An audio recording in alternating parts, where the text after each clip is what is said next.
Claro, por supuesto.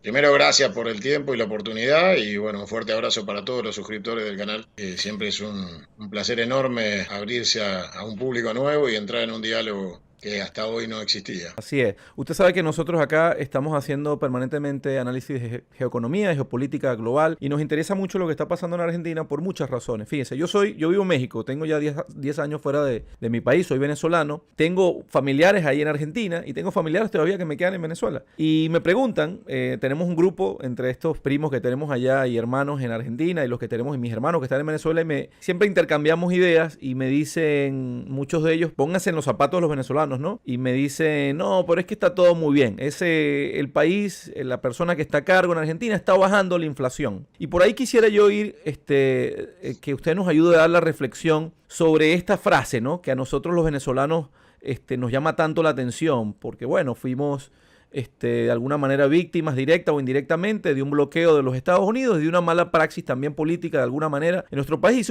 Fuimos víctimas, ¿no? De la pérdida del poder adquisitivo de la moneda, una inflación extraordinaria y por supuesto cuando nos hablan de que alguien está bajando la inflación nos sorprendemos.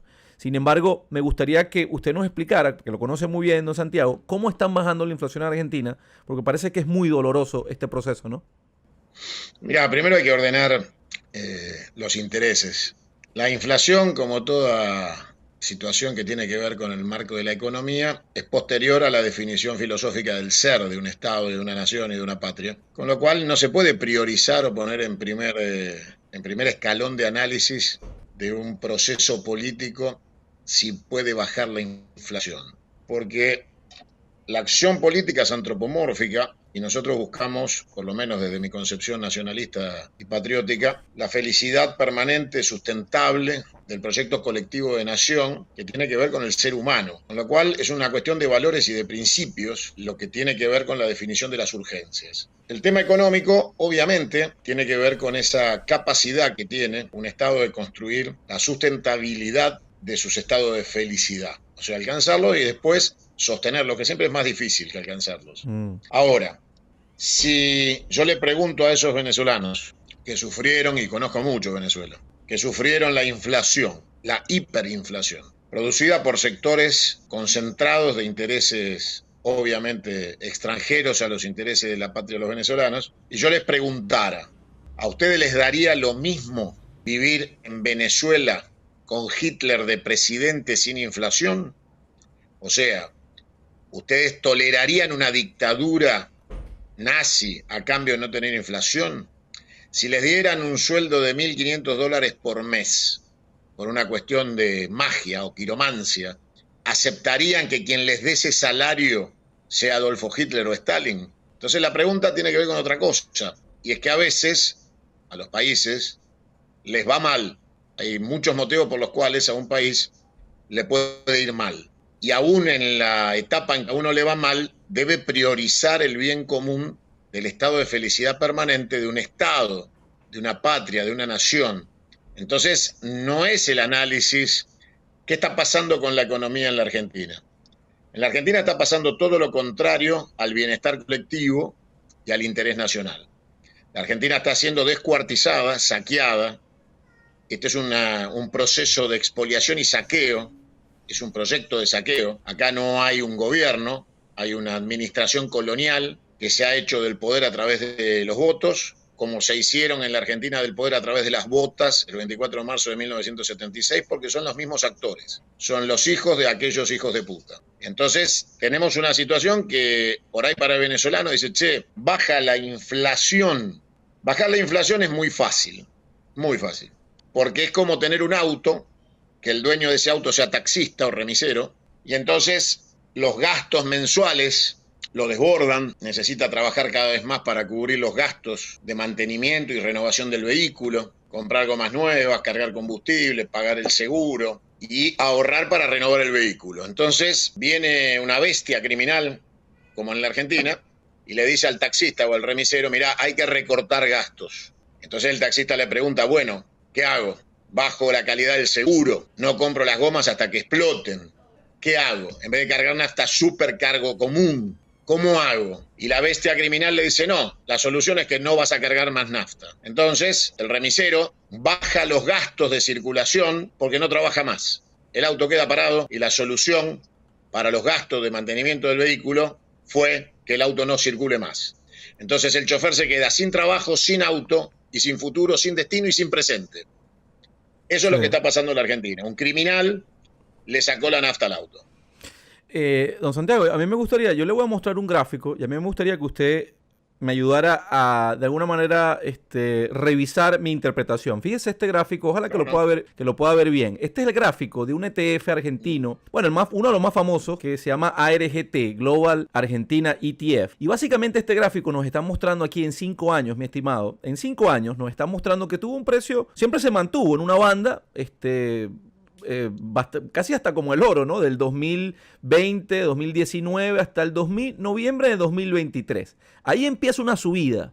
Y sabemos que los mercados no es la economía real. Sabemos que los mercados es una manera de especular, el gran capital especular. El mercado entiende entonces ahí que es hora de colocar el dinero en estos productos, ¿no? En estos ETFs de Argentina, porque las condiciones van a estar dadas para que allí se reproduzca su dinero, ¿no? A nivel especulativo. Por supuesto, no veo demasiadas noticias buenas para la gente, sino para los que pueden moverse en estos mercados. ¿Qué piensa usted de esto? Si tu empresa cotiza en Nueva York, en Wall Street, en alza, no quiere decir que a vos te esté yendo bien. Quiere decir que eso es una inversión de oportunidad para el saqueo, que es lo que te acabo de definir. Entonces, una empresa como YPF, que quiere ser saqueada y a la cual el gobierno pretende entregar a cambio de la deuda de un juicio en Nueva York, esperando sentencia para entregarla y privatizarla sin proceso licitatorio a través del embargo de las acciones del Estado argentino por parte de un juez de Estados Unidos, hace que las acciones de YPF suban, pero no suben porque YPF esté facturando más, produciendo más, explorando más, sacando más petróleo, refinando más petróleo. Nada de eso pasa. YPF en la Argentina, en el último mes, vendió el 8.5% menos de combustibles.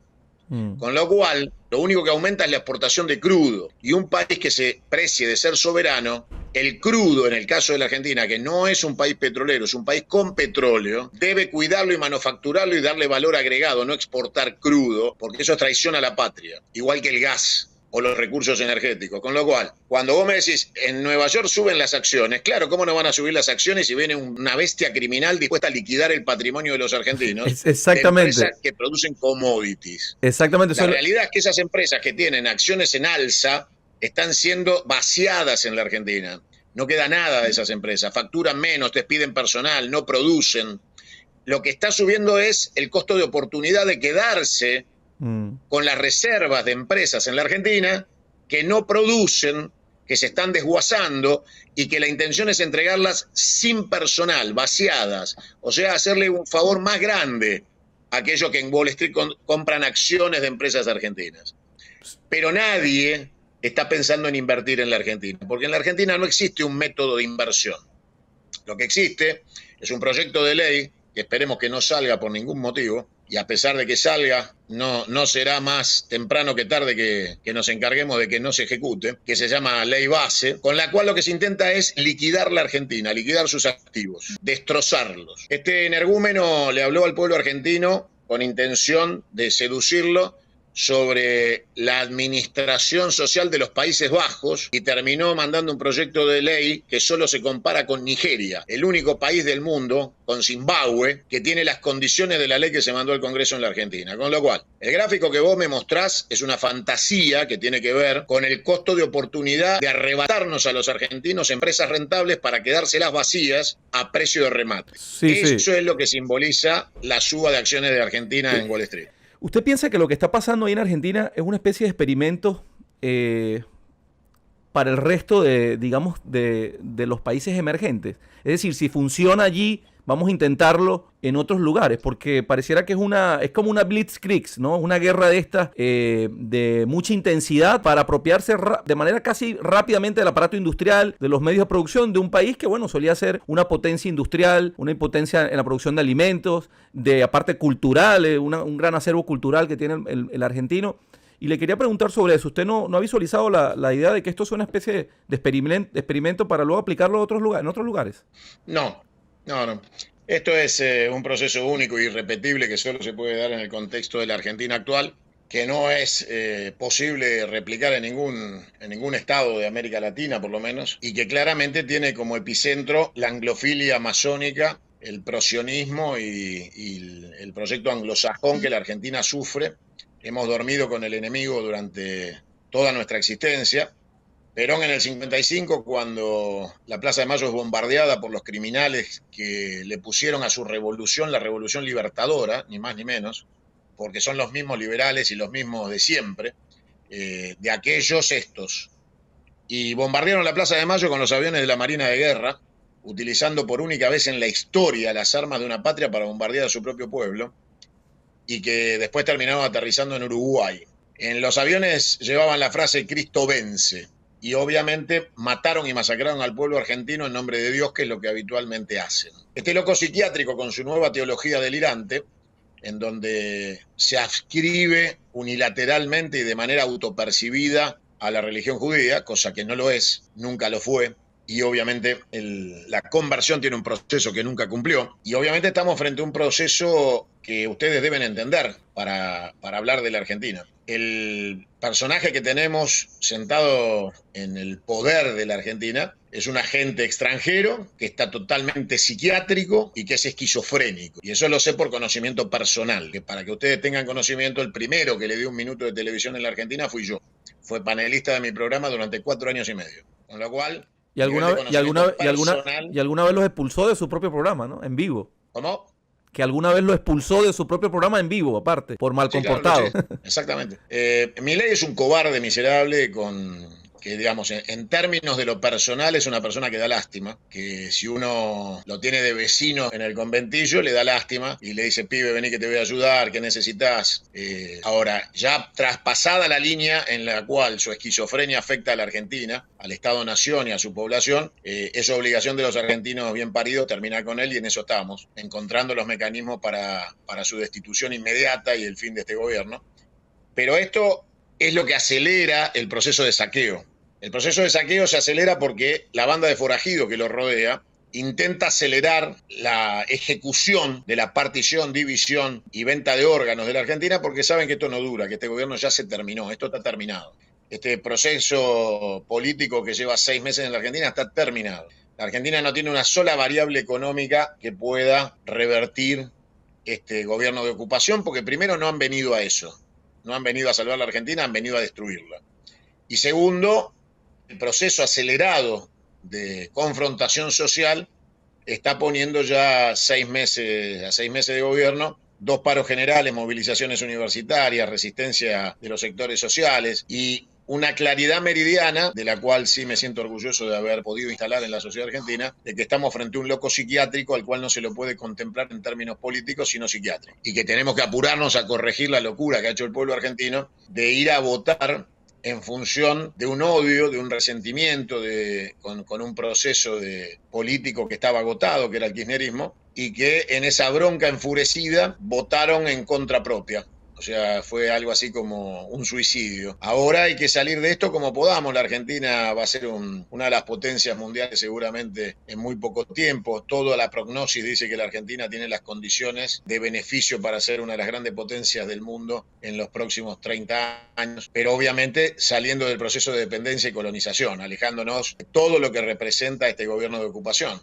Tal vez debimos llegar hasta esto. Tal vez no entendimos a Perón cuando nos dijo: el 2000 los encontrará unidos o dominados. Nos encontró dominados, y nuestra historia, nuestra rica historia, nuestra valentía, nuestro coraje, nuestra inteligencia nos va a ayudar a deshacernos de esta nueva invasión inglesa, que obviamente va a terminar como las anteriores. Sí, don Santiago, fíjese, yo me he dado cuenta que Milei por alguna razón se quiere subir al bus de Bukele, quiere sentirse identificado con él, quiere sentirse en el mismo bando. Usted conoce muy bien a Bukele y es de los pocos que ha ido allá y ha investigado y ha visto con sus propios ojos lo que está sucediendo, más allá de con sus errores, posiblemente algunos extremos se han cometido, pero bueno, el hombre está dando muy buenos resultados y creo, bueno, la opinión pública habla por sí sola, tiene al país entero volcado detrás de él. ¿Cuáles son las diferencias reales? Y son muchas, lo sé, pero me gustaría que usted nos las diera entre el proyecto Milei y el proyecto Bukele, porque yo no veo nada en común y veo a Milei tratando de acercarse y decir: somos los mismos. No hay ningún punto de comparación. Bukele es una persona con características de estadista para su pueblo, que ha comprendido el fenómeno que debía conducir y orientar para recuperar la administración del Estado para el pueblo salvadoreño. Lo ha hecho con éxito. Viene de la izquierda, de la militancia guerrillera, y obviamente tiene un concepto social en el cual el Estado es prioridad absoluta para su gestión. De hecho, ha dicho en su asunción en este segundo periodo que no compren las fantasías delirantes de aquellos que le dicen al pueblo que el Estado no debe garantizar el estado de bienestar social. Con lo cual él le contesta de alguna manera a la presencia del presidente de Ecuador y de la Argentina en ese acto de asunción, separándose y tomando distancia y diciendo el Estado en El Salvador es el centro, el eje y el motor del bienestar del pueblo de El Salvador. La actividad privada es bienvenida, pero el Estado es el rector que debe conducir el destino de este pueblo. Y está muy bien y está muy acertado y siempre lo entendió así. Yo admiro la gestión de Bukele, he estado varias veces allá y realmente ha hecho un proceso de contrarrevolución, llevando a El Salvador a un estadio de bienestar, ha recuperado las calles para los bien paridos de El Salvador, les ha devuelto la fe que habían perdido El Salvador, un país que lleva el nombre de nuestro Señor Jesucristo. El Salvador había perdido la fe, era territorio de las maras. Entonces, claramente se confunden los fascistas libertarios, se confunden y creen que el orden público es de derecha fascista. Entonces no entienden que una persona que viene de izquierda y que tiene concepción fundamental de hombre de Estado, entienda que la seguridad pública no es negociable, que el hecho de que un delincuente le robe la vida a una persona inocente, de que hayan batido todos los récords de homicidios posibles durante las 24 horas de un día, que hayan llegado a detener la economía, que las maras hayan elegido presidentes, o haya el jefe de los salvatruchas viviera en el mismo country que el presidente de El Salvador. Bueno, Bukele lo que hizo fue poner en orden lo primero que debe tener un Estado para poder encaminarse hacia una administración exitosa, que es el orden público. Ahora, de ahí a creer que Bukele disfruta la represión como la disfrutan estos salvajes criminales anglófilos, que pertenecen a sectas satánicas y pertenecen a grupos como en el caso de Milei, al grupo de pedófilos de Nueva York, al que fue a rezarle hace un par de meses atrás. Bueno, todo esto no tiene nada que ver con Bukele.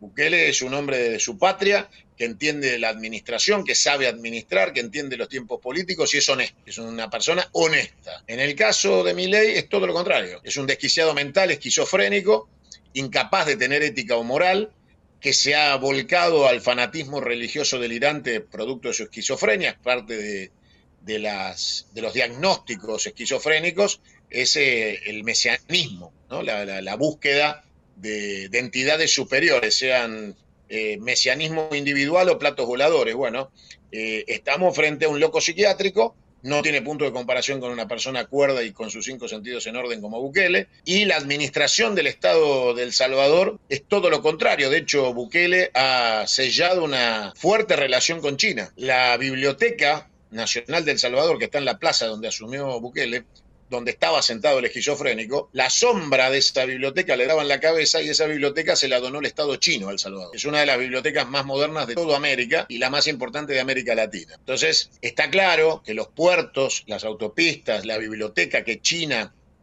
ha desarrollado en El Salvador es por un acuerdo que desarrolla Bukele en búsqueda del bienestar del pueblo de El Salvador en una estrategia bilateral, multilateral, que le permite llevar adelante los intereses de El Salvador. Lo que está claro es que de ninguna manera Bukele permitiría que una empresa extranjera o Santiago Cunio, empresario, llegara a El Salvador y se quedara con la explotación turística de los volcanes sin un centavo por 30 años y administrando los intereses públicos de los salvadoreños. Con lo cual, estas fotos ridículas del esquizofrénico con Bukele o la borracha de Patricia Bullrich, tenemos una ministra alcohólica de seguridad, que es una forma de drogadicción. Este acercamiento cuesta plata y seguramente Bukele hace muy bien en exportar el modelo de El Salvador porque su tarea es ser un patriota salvadoreño. Y si un esquizofrénico de un país rico como el nuestro se arrima a un país pobre como El Salvador, a ofrecerle que venga con las puertas abiertas a llevarse lo que quiera, la obligación de Bukele es venir. Don Santiago, le tengo ya 2 preguntas muy breves para terminar, con respuestas breves también. Le agradezco enormemente, la verdad que sí, que nos hayas acompañado. Ha sido una cátedra, estamos disfrutando mucho esto, de tenerlo acá. 2 muy breves. La primera es, escuchamos al periodista, un periodista famoso que ustedes tienen allá, apellido Fantino, decir que el hecho de que a Milei le den foto Zuckerberg y Elon Musk y qué sé yo, y Jeff Bezos y todos estos tipos que le den fotos y se pongan, y el CEO de Palantir y de PayPal y de no sé qué, eso significa que estos tipos saben lo que viene y que está garantizado el éxito. Esa es una cosa que yo no termino de entender. Me gustaría su interpretación de eso. Y lo segundo, ya para terminar, ahí le dejo esa la primera. Y la segunda, si usted fuese un profesor universitario y pudiera ayudar a entendernos algo importantísimo, yo siento que nos volvimos todos locos. Aquí vino una candidata presidencial, ex candidata presidencial en México. Su principal asesor acaba de decir, días antes de la campaña, que lo primero que iban a hacer era vender Pemex. Y yo no entiendo, en un mundo como el que tenemos, donde un presidente, el de Serbia, dice estamos a 3-4 meses de una guerra mundial, vemos cualquier cantidad de 58 conflictos abiertos en el mundo, cómo un país como México o como Argentina puede delegar su seguridad alimentaria y su seguridad energética a otro país. Usted nos podría ayudar, usted que conoce muy bien la teoría peronista, ayudar a que entienda nuestro público, nuestros suscriptores, lo importante de que un país que quiere ser potencia esté al control de sus recursos estratégicos. Pareciera que es difícil explicarlo o que la gente lo entienda, pero yo lo veo tan simple, pero pareciera que nadie lo quiere entender. Entonces, me gustaría que nos hiciera esas 2 reflexiones. ¿Qué piensa del primer comentario de Fantino sobre las fotos del show y del Hollywood tecnológico y de Silicon Valley y de Milei? Y un poco su teoría sobre por qué debemos tener, un país que quiere ser potencia, debe tener control sobre sus recursos estratégicos. Mira, lo primero que le puedo decir a tu público y a vos mismos, que no pierdan tiempo escuchando un segundo a Fantino, porque es una persona que habla con faltas de ortografía, con lo cual nada de lo que salga de ese espacio te va a aportar a la reflexión sincera de lo que pasa en la Argentina. Es un conchabado, nosotros decimos ensobrado, es alguien que recibe coimas del gobierno para decir estupideces a favor, con lo cual no tiene ninguna validez de interpretación y aparte es muy bruto como para poder interpretar algo, con lo cual te descalifico por completo la fuente y te contesto. El Henry Ford financió a Hitler, ¿está bien? ¿Se sirve de contestación? Sí, más que suficiente. Listo. Entonces, paso a la próxima. Con respecto a la administración de los recursos naturales, es obvio que existe una planificación de lo que tiene que ver con el proyecto anglosajón occidental, que tiene ejes bien marcados, que son los de hacerse de América para los americanos, como decía la teoría Monroe, porque han sido desplazados de todo el resto del mundo, a patadas en el culo. Desde que cruzó el primer tanque ruso la línea con Ucrania, Estados Unidos está en el fondo de sus posibilidades de recuperación militar o económica. En los últimos 2 años, Rusia llegó al 4º lugar económico en el mundo, siendo la potencia que enfrenta a la OTAN en su conjunto y al occidente anglosajón. Logró cerrar acuerdos con todo el bloque asiático oriental del planeta Tierra. Está ahora en una gira que lo llevó por Vietnam, Corea del Norte. Obviamente su relación con China está cerrada y está en marcha el tren chino-ruso, que ya empezó a llevar mercaderías hace más de un año.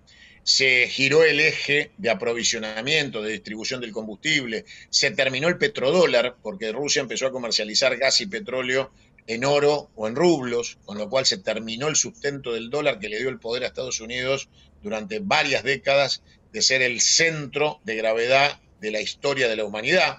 Eso se ha terminado, el imperio ha muerto.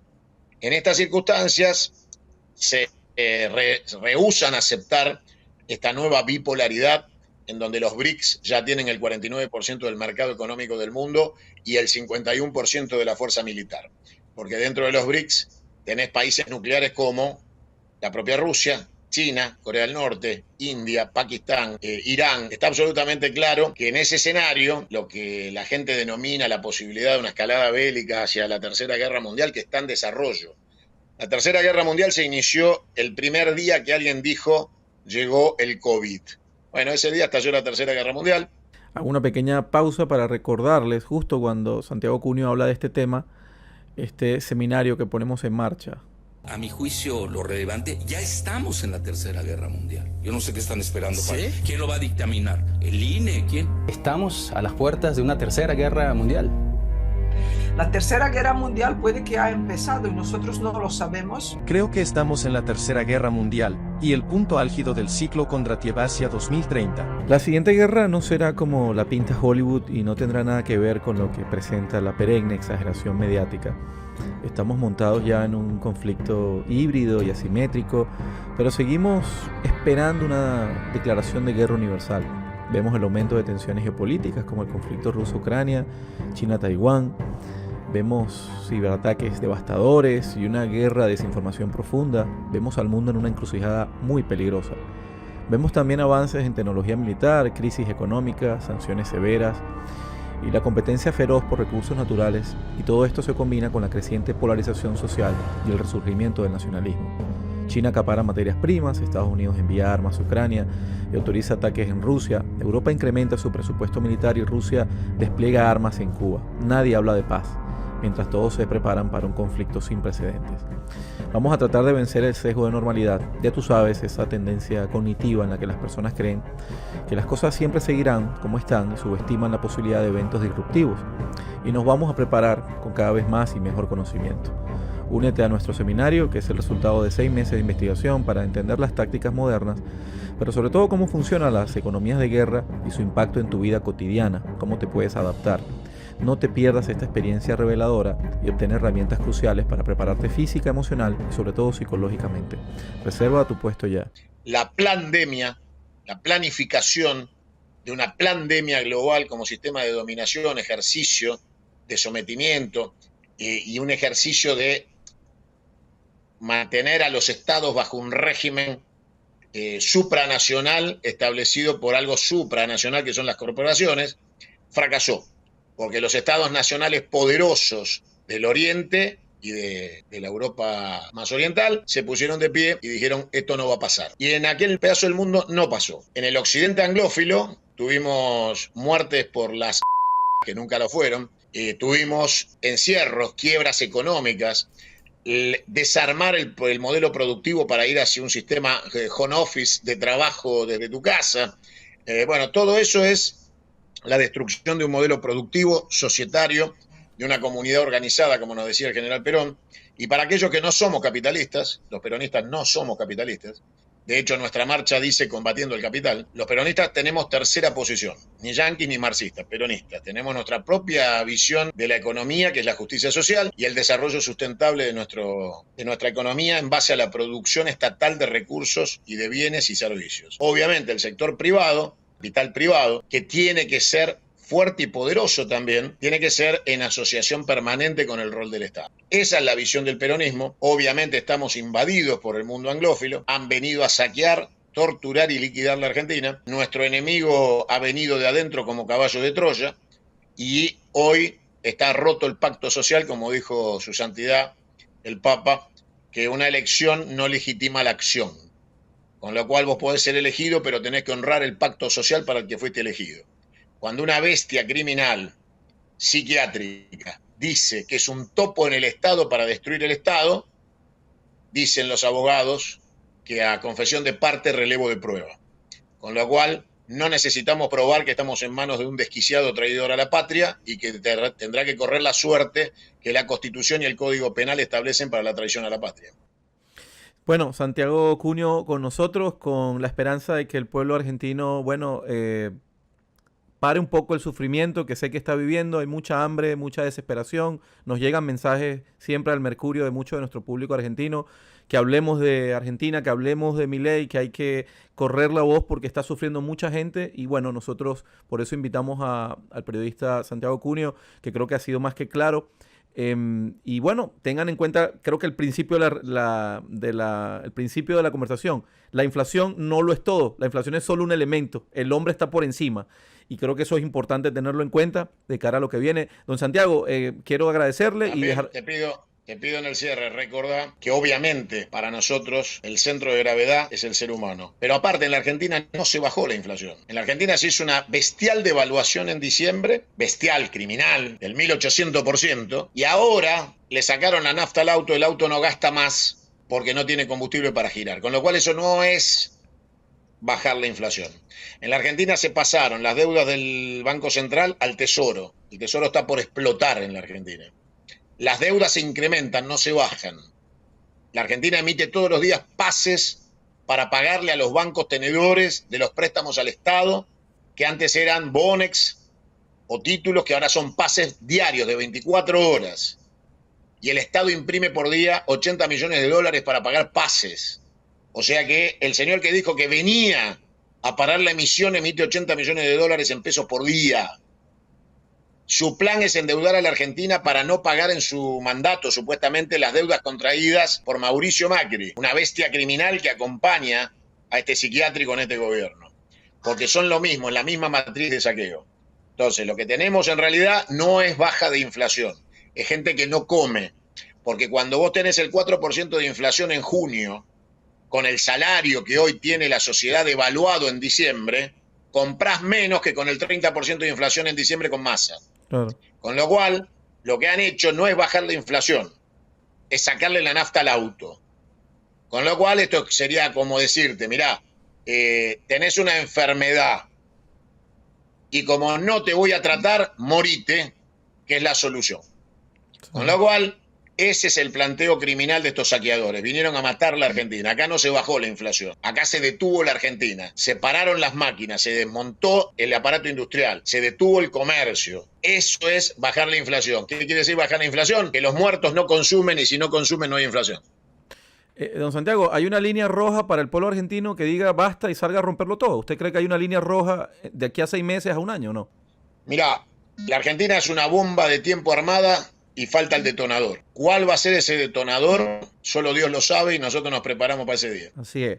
Bueno, que Dios esté con ustedes y por supuesto, como les digo, les repito, este canal, con lo humilde que es, está a su disposición y para todos los argentinos y esperamos que, bueno, que las cosas mejoren y que mejoren para bien y de manera sostenida. Gracias por estar con nosotros, don Santiago, y bueno, le agradecemos enormemente por el tiempo y la cátedra que nos dio. Para nosotros es lucha, batalla y victoria y la Argentina va a volver a florecer. Lean a Parravicini.